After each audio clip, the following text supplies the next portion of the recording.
50의 지혜. 그대는 다른 사람과 같이 있는 게 편하오? 나는 혼자가 편하다오. 나도 젊었을 때는 사람들과 같이 있는 게 행복하고 편한 건 줄 알았어. 하지만 사람들이 다 내 맘 같지는 않더구려. 그래도 혼자 되는 것보다는 낫다고 생각했어. 하지만 이걸 알고 나니 다 부질없고 혼자가 편하다는 걸 깨달았지. 당신이 진정 인생을 행복하게 즐기며 살고 싶다면, 나이 들어 혼자서도 편안하게 잘 지내고 싶다면 이것들을 알아두는 게 좋을 것이오. 여기 젊어서 과학 선생님을 하시던 할머니 한 분이 계십니다. 올해 할머니 나이는 82세이신데 지금은 멀쩡한 50평짜리 집 놔두고 스스로 요양원에 들어와 계십니다. 할머니의 기가 막힌 사연은 이랬습니다. 때는 할머니가 75세 되던 해, 어느 날은 아들이 찾아와 이렇게 말했다고 합니다. 할머니가 사는 아파트를 팔면 아들도 자기가 사는 아파트를 팔 테니 그 돈으로 50평짜리 아파트를 사자고 했답니다. 그래서 넓은 집에서 손주도 매일 보고 가족끼리 행복하게 같이 살면 좋지 않겠냐고 말입니다. 그래서 할머니도 이렇게 말씀하셨습니다. 그래, 내가 살면 얼마나 살겠니?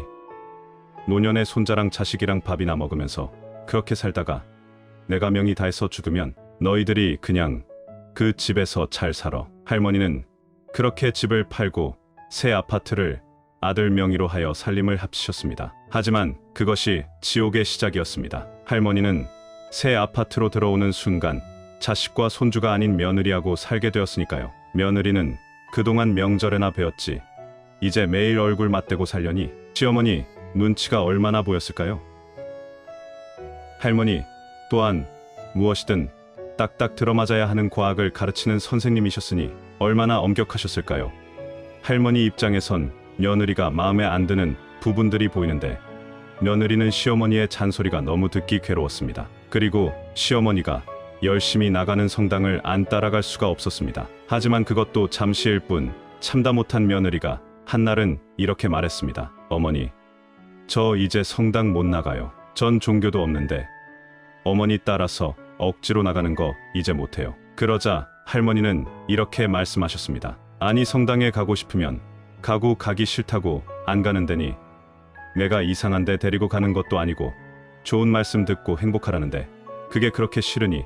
그렇게 할머니와 며느리 고부간의 갈등은 날이 갈수록 심해졌습니다. 급기야 며느리는 여보, 나 어머니랑 밥 먹으면 체하니까 따로 먹을게. 그러고는 자기 밥상을 따로 챙겨서 방으로 들어가 버리기에 이르렀습니다. 그런데 문제는 지금부터 시작이었습니다. 잠깐 같이 살다가 세상을 뜰 거라던 할머니는 세상이 좋아지고 의료 기술이 발달하다 보니 80세가 넘으셔도 정정하셨습니다. 그것도 전 재산 아들에게 다 주고 빈털터리로 말입니다. 한날은 할머니가 성당에 가서 신부님에게 머리를 내밀고는 만져보라고 하였습니다. 신부님이 할머니의 머리를 만져보자 놀랍게도 머리에 혹이 2개나 있었다고 합니다. 30대 며느리는 시집살이를 울면서 참겠지만 60된 며느리는 참지 않았습니다. 그러니까 나중에는 아예 치고받으며 싸우는 지경까지 간 것이지. 그렇게 나이 60 먹은 며느리가 80세 시어머니랑 싸우니 당연히 60 먹은 며느리가 이길 수밖에 없었습니다. 그래서 할머니는 뭐가 어떻게 다치셨는지 혹이 2개가 나서 성당에 나타나신 것입니다. 그래서 신부님은 이렇게 말씀하셨습니다. 할머니, 그러지 마시고 저하고 같이 아드님한테 소송을 겁시다. 지금 아파트가 8억이니까 할머니 25평의 아드님 쪽 25평에서 할머니 목 4억 찾으셔요. 그리고 제가 운영하는 어르신 쉼터 마을에 오셔요. 그래서 할머니는 신부님과 고소장을 썼습니다. 전직 학교 선생님이라 얼마나 고소장을 잘 쓰셨는지 변호사 선임까지 해서 빠르게 재판 날짜까지 잡게 되었습니다. 하지만 재판 날짜가 지났는데 할머니가 성당에 나타나질 않으셨습니다. 그러다 2달 뒤 할머니가 성당에 오셨습니다. 신부님이 다가가 할머니에게 물었습니다. 마리아님, 대체 어떻게 된 거예요? 왜 그동안 두문불출하셨어요? 그러자 할머니는 힘없이 이렇게 이야기하셨습니다. 아들이 무릎 꿇고 그럽디다. 자기가 잘하겠다고 취하만 해주면 자기가 잘 모시겠다고요. 다 큰 자식이 무릎까지 꿇고 잘 알겠다는데 제가 더 이상 어떻게 우겨요? 그렇게 할머니는 아들에게 못 이겨 재판을 취하하셨습니다. 그리고 할머니는 다시 성당을 한동안 나오지 않았다고 합니다. 그리고 3달 후 새벽 할머니가 신부님에게 전화를 걸어왔습니다. 할머니는 허탈한 목소리로 말씀하시길 재판을 취하해 주었지만 여전히 며느리와는 사이가 나빴으며 아들은 아무것도 해주지 않았다고 합니다. 하지만 이미 일은 벌어졌고 우리나라 법률상 같은 사유로 재소송하는 것은 불가했습니다. 결국 견디다 못한 할머니는 멀쩡한 50평짜리 아파트를 두고 지방에 있는 요양원에 들어가게 된 것입니다. 보통 어르신들이 70대가 넘어가면 이때를 인생의 황혼기라 여기십니다. 호수의 높은 가을 하늘과 붉은 단풍이 가득 차면 가을에 잘 익은 과일이 떨어지는 것처럼 어르신들은 이제 낡고 정든 신마저 벗고 세상을 떠날 채비를 할 시간이라고 여기십니다. 하지만 이제는 그런 생각을 바꾸셔야 할 것 같습니다. 지금 100세 시절은 그렇지 않으니까요. 우리는 우리 생각보다 오래 살 수도 있으니까요. 어떤 기자가 12세 할아버지한테 물었습니다. 살아오시면서 제일 후회스러우신 게 뭐예요? 그러자 할아버지는 내가 70살에 그랬지. 내가 살면 얼마나 사나 내일 모레면 죽겠지. 내일 모레면 죽겠지. 그래서 자식들이 어디 여행이라도 같이 가자 하면 내가 삶을 얼마를 살았는데 무슨 여행을 가느냐. 너네들이나 갔다 와라. 난 여기 있을 테니까 했지. 근데 나이가 80이 돼도 안 죽었어. 그래서 이젠 80이니까 진짜 내일 모레면 죽을 거다 했지. 그래서 자식들이 갈비 먹으러 가자. 그래도 안 갔어. 난 내일 죽을 건데 무슨 갈비를 먹냐. 그런데 90이 됐는데도 안 죽었어. 그리고 100살이 돼도 안 죽는 거야. 그렇게 자그마치 30년 동안 내일 모레면 죽을 거다. 그러고 뒷방에 앉아 있었던 게야. 여기서 30년은 결코 적지 않은 시간입니다. 102세 할아버지는 안타깝게도 그 30년 동안을 죽을 날만 기다리며 허비를 하신 것입니다. 젊은 사람들이 바쁘게 살아가는 시대의 자녀들을 자신의 곁에 두는 것은 어쩌면 부모님에게 다소 욕심일지도 모릅니다. 물론 자식들이 효도를 하고 싶지 않은 것도 아닐 것입니다. 왜냐하면 사회 속의 자녀들이 부모님들을 돌볼 시간이 거의 없다는 것을 미루어 볼 때 모두 마음은 있으나 힘이 닿지 않아 행할 수 없다고 봐야 하는 것 아니는지요. 그렇다면 우리는 어쩌면 부모에게 효도하는 마지막 세대이자 자녀에게 버림받는 첫 세대일 수밖에 없는 우리는 남은 노년을 어떤 관점으로 바라보아야 할까요?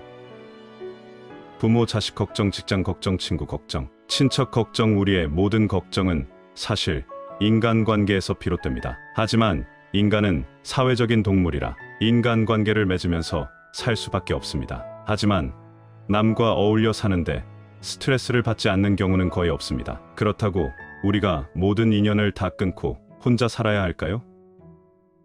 혼자 살 수나 있을까요? 하지만 그럼에도 우리는 혼자가 되어야 합니다. 그런데 여기서 혼자란 외딴 섬처럼 고립된다는 의미가 아닙니다. 그저 자기 사적 생활을 혼자 한다는 것입니다. 그리고 낮에는 좋은 사람들하고 즐겁게 어울리면서 사는 것이지요. 그렇게 자기 생활을 혼자서도 잘할 수 있는 사람이 다른 사람하고의 관계도 잘 맺을 수 있지 않을까요? 혼자 있을 때는 웃음이 안 나와요. 혼자 있으니까 기분이 안 좋아요. 이것은 어느 정신과 의사분이 혼자 사는 환자들에게 매일 듣는 이야기라고 합니다. 저 역시 외로움을 많이 타는 성격이라 예전엔 저분들 생각과 크게 다르지 않았습니다. 하지만 우리가 누군가를 처음으로 사랑할 땐 차고 넘치도록 많은 말을 하지만 연륜이 생기고 경험이 더해갈수록 말은 줄어들고 조금은 물러서서 기다릴 줄 아는 여유가 생깁니다. 상대방을 위해 혼자 묵묵히 기다릴 줄 아는 것, 그것이 고독이며 혼자됨 아닐까 싶습니다. 그렇게 나이가 들면 고독을 즐길 줄 알게 됩니다. 그러니 혼자됨을 너무 두려워 마세요. 우리는 세상을 살면서 부모님에게, 연인에게, 사람들에게 사랑을 받고 미움받으며 이해와 오해를 같이 받았습니다. 희노애락을 전부 다 같이 겪었습니다. 그래서 오늘의 내가 있을 수 있는 것 아니던가요? 그렇게 보면 그 모든 것이 소중하고 필요했듯 같이 있어도 봤다면 이젠 혼자됨도 필요합니다. 아이러니하게도 외롭지 않기 위해서 말입니다. 그러한 이유로 지금부터 혼자서 잘 지내는 사람들의 특징이기도 하며 진정한 혼자가 되기 위한 방법 5가지를 소개해 드리도록 하겠습니다. 5가지를 다 지켜야 한다는 부담보다 한번 참고해 본다는 가벼운 마음으로 편안하게 들어주시면 감사하겠습니다. 첫째, 꼭 일을 하세요. 92세에 토스트를 굽는 할머니가 계십니다. 요즘은 아이스크림도 2,000원 하는 시절인데 할머니 집 토스트 가격은 고작 1,500원입니다. 사람들은 왜 그렇게 가격이 싸냐고, 이러면 남는 게 있냐고 물어봅니다. 그러자 할머니는 이렇게 대답하십니다. 앞으로 내가 장사하면 얼마나 하겠어? 또 가격 올려서 내가 돈은 벌어서 뭐에 쓰게? 그래서 사람들은 다시 할머니에게 힘드실 텐데 왜 이렇게 계속 토스트를 굽느냐 물어봅니다. 집에 혼자 있으면 나쁜 생각만 하는데 여기 와 있으면 지나다니는 사람도 있고 주변도 구경하고 얘기하고 토스트 먹으러 오고, 그렇게 세월은 흘러가는 거지. 겨우 3.3제곱미터 공간이지만 할머니의 세상은 넓습니다. 그리고 사람들은 이곳에서 따뜻한 할머니의 품을 느낍니다. 또한 서울 종로역 인근에는 폐지를 줍는 할아버지가 계셨습니다. 늘 같은 시간이면 작은 손수레에 폐지를 가득 싣고 고물상으로 힘겹게 수레를 끌고 가는 할아버지의 뒷모습은 안타까움 그 자체였습니다. 그러던 어느 날 그 할아버지가 돌아가셨습니다. 그래서 할아버지의 수레는 한동안 보이지 않았습니다. 그런데 얼마 후 한 중년의 노숙자가 할아버지의 수레를 끌고 종로에 나타났습니다. 분명 그는 알코올 중독자였고 늘 소주병을 들고 종로역을 폐회하던 노숙자였습니다. 하지만 폐지를 줍던 할아버지는 생전에 그 노숙자에게 매일 돈 1,000원을 쥐어주며 말씀하셨습니다. 여보게, 젊은이 힘내게, 무엇이든 하고자 하면 일거리가 있는 법이네. 나같이 이렇게 늙은 노인네도 부지런히 폐지를 주우면 하루에 3만 원은 번다네. 그러니 술만 먹지 말고 이제는 정신 차리고 일을 하게나. 그리고 할아버지는 노숙자 여여 명에게 매일 폐지를 팔아 모은 돈 1,000원씩을 나누어 주며 격려하였다고 합니다. 그렇게 할아버지로부터 1,000원을 받아 연명하던 그는 할아버지가 돌아가셨다는 이야기를 듣고 이제는 열심히 살아야겠다고 결심하게 되었습니다. 우리는 은퇴 후 매일 등산, 낚시, 골프 같은 취미만으로 시간을 보낼 수는 없습니다. 이런 취미도 바쁜 가운데 즐겨야 재미가 있는 법이지. 매일매일 노는 것만큼 고통스러운 일이 또 있을까요? 노는 것이 달콤하려면 고단한 노동이 있어야 합니다. 그만큼 일과 사람은 일체입니다. 사람은 무엇인가 하지 않으면 죽은 것과 마찬가지입니다. 나이를 불문하고 일은 생명이고 참 그 자체라는 것은 앞서 소개해드린 두 노인분의 일화를 통해 충분히 엿볼 수 있습니다. 둘째, 안 맞는 인연은 과감히 정리해보세요. 물론 내 사람은 귀하게 여기고 아껴야 하지만 서로 맞지 않는데 오래되었다는 이유만으로 억지로 붙잡는 것은 서로에게 좋지 않다고 생각해봅니다. 저는 젊은 시절 20년 지기 친구들을 잃은 적이 있습니다. 학창시절에 같이 그림 그리고 예술에 대해 토론하면서 같이 밤을 지새우며 우정을 나눈 친구들이었죠. 하지만 나이가 들고 사회에 진출하면서 각자 세상을 보는 관점이 달라지기 시작했습니다. 사회에서의 경쟁이 친구 관계에서도 느껴졌습니다. 너보다 내가 더 성공했어. 너보다 내가 학벌이 더 좋아. 너보다 내가 돈을 더 많이 벌어. 친구들 모임에서는 항상 이 주제가 화두였습니다. 성공했지만 학벌이 떨어지는 친구, 학벌은 좋지만 돈을 못 버는 친구, 돈은 잘 벌지만 성공이라 하기엔 부족한 친구, 그 어느 것도 내세울 수 없는 평범한 친구. 그래서 친구들을 만나면 항상 서로 비교하고 비교당했습니다. 다들 하나씩 비어있는 부분을 조금씩 위로하며 채워주면 좋았으련만 그러지 못했습니다. 친구끼리 이러지 말자고도 이야기해보았지만 다들 내면에는 높고 두터운 마음의 벽이 세워져 있었습니다. 그리고 저는 어느 날 생각했습니다. 세상엔 좋은 사람을 만나 좋은 시간 보내기도 부족한데 단지 오래된 친구들이라는 이유로, 좋은 추억을 함께 했다는 이유로 서로가 서로에게 일방적이고 상처만 주는 관계, 친구라는 허울만 남은 관계를 유지할 필요가 있을까? 그래서 저는 친구들과의 인연을 놓게 되었습니다. 이렇게 한때 인연이 되어 친구가 되었지만 시간이 흐르면서 서로 생각하는 바가 달라지는 관계, 혹시 여러분들 주위에도 이런 관계는 없으신가요? 일방적인 친구, 내 약점을 공격하며 상처를 주는 친구는 없으신가요? 혹시 여러분들도 이런 친구가 있음에도 친구라는 이유만으로 애써 포용하려 노력 중이신가요? 친구 관계란 포용력도 필요하지만 어떤 때에는 맵고 끊음도 못지않게 중요하지 않을까 생각해봅니다. 셋째, 개방적인 자세를 가져보세요. 최근 연구에 의하면 친절한 사람보다 개방적 사고를 하는 사람이 더 행복하다고 합니다. 개방적이라는 것은 상상력과 호기심으로 새로운 사람들에게 열려있는 마음입니다. 즉, 한두 사람과 깊이 있게 친한 것보다 여러 사람과 얕고 새로운 관계를 맺는 게 더 행복하다는 겁니다. 우리는 나이가 들수록 인간관계가 줄어듭니다. 왜냐하면 우리는 시간이 지나면서 여러 경험을 하면서 여러 군상을 만나게 되고 그중 좋은 사람들과의 관계만 남겨두기 때문에 어찌 보면 당연한 것입니다. 그리고 실제로 내가 상황이 어려워지거나 특히 금전적인 문제가 얽히면 내 주변인들의 실체가 적나라하게 드러나죠. 이 경우에는 더더욱 인간관계가 간소해집니다. 하지만 그렇다고 우리가 세상을 등지고 혼자 살 수는 없는 노릇입니다. 그러니 각종 동호회, 취미활동, 교육 프로그램을 통해 관계는 깊지 않더라도 새로운 사람과의 만남, 새로운 것에 도전해 보시는 건 어떨까요?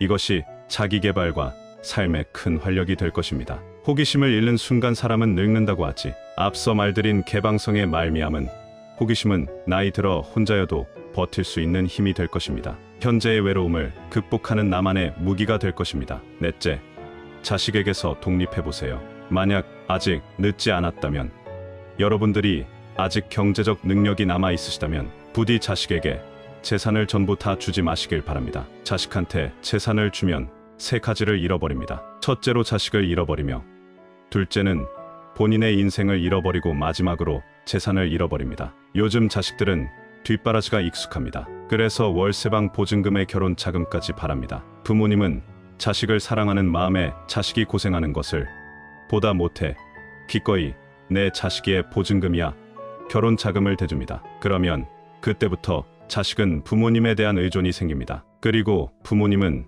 부모님대로 재산이 없어 노후에 자식에 대한 의존이 생깁니다. 그래서 서로 부딪히고 원망하고 살게 됩니다. 서로 밀고 밀쳐서 마음과 몸에 혹이 생깁니다. 참으로 안타깝지만 이렇게 가난한 부모는 자식에게 짐이 되는 것이 현실입니다. 더 기가 막힌 것은 부모가 가난한 이유가 자식들을 위해 살다 보니 노후 대책을 뒷전으로 미룬 것인데, 그것 때문에 내가 가난한 부모가 되어서 자식들은 그런 내가 짐이 된다 합니다. 어느 부모님은 생활비 20만 원을 받다가 도저히 생활이 힘들어 10만 원만 더 보내달라고 했답니다. 물론 부모님은 한 달에 30만 원 생활비도 터무니없습니다. 하지만 자식의 입장에서는 그것이 큰 부담입니다. 특목고 다니는 큰 아이, 영어, 수학 학원을 다니는 작은 아이, 나날이 아이들로 인한 지출이 늘어가는 상황이라 그동안 드리던 부모의 생활비도 끊어야 할 판에 되려 생활비를 더 달라고 하시니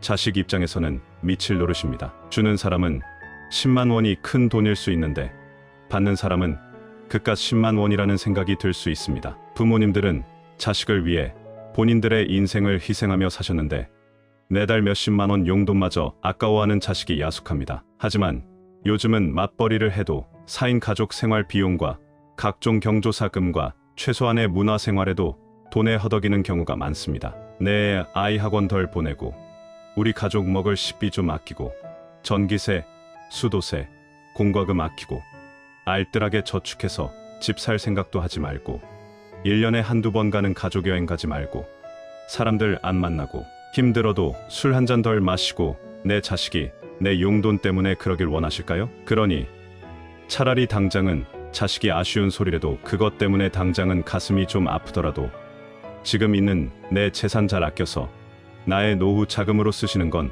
어떨까요?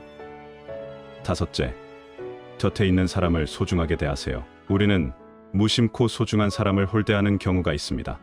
마치 이끼가 끼어있는 바위처럼 정답고 든든해서 무심코 말하고 대답하고 표정 짓습니다. 그러다 그 사람을 잃게 되면 정말로 혼자가 됩니다. 그때는 다른 인연도 오리라는 법이 없습니다. 좋은 사람은 내가 좋은 사람일 때 오는 법이니까요. 저는 가끔 거울을 물끄러미 볼 때가 있습니다. 그러면 거울에서 제 얼굴 표정이 인생을 살며 그어진 주름이 제가 살아낸 세월이 제게 인사를 합니다. 그러면 저는 그 세월이 부끄러워 이내 고개를 돌리고 거울 앞에서 도망치고 맙니다. 아직도 좋은 사람이 되지 못함에 거울을 볼 때마다 참 부끄럽습니다. 우리가 나이 들면서 혼자를 두려워하는 것은 늙어서 외로울까 봐, 아플 때나 죽을 때 혼자일까 봐 두렵기 때문입니다. 그런데 내 가족, 특히 내 배우자는 가장 가까이서 나를 잘 알고 있는 내 사람입니다. 앞서 말했듯 이 사람들을 잃으면 세상을 잃게 되는 것과 같습니다.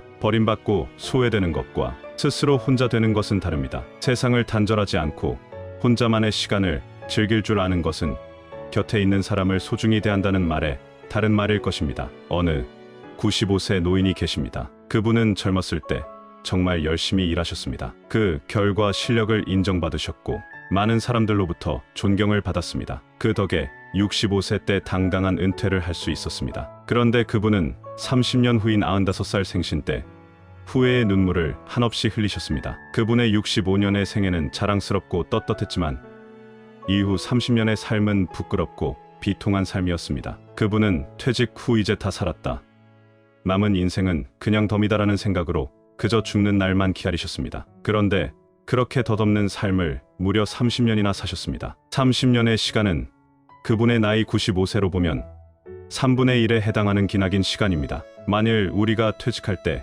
앞으로 30년을 더 살 수 있다고 한다면 그렇게 죽을 날만 기다리고 있을까요?